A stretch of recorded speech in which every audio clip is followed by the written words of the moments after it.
بسم اللہ الرحمن الرحیم۔ بیمار کی عیادت اور میت کی تعزیت نبی کریم صلی اللہ علیہ وآلہ وسلم کی سنت ہے، اور اسی جذبے کے ساتھ اس سنت کا اہتمام کرنا چاہیے۔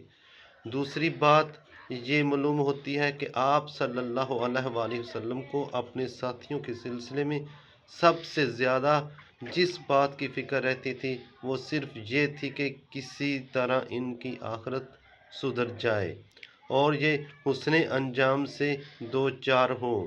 اس کا تقاضا ہے کہ ہم بھی اپنے ساتھیوں کی آخرت بنانے کی فکر سب سے زیادہ رکھیں، اور یہ بات ذہن نشین رہے کہ کسی ساتھی کے ساتھ جو سب سے بڑی خیر خواہی ہے ہم کر سکتے ہیں وہ یہ کہ اس کو آخرت کی کامرانی کی طرف برابر متوجہ کرتے رہیں اور اس فکر سے کبھی غافل نہ ہوں۔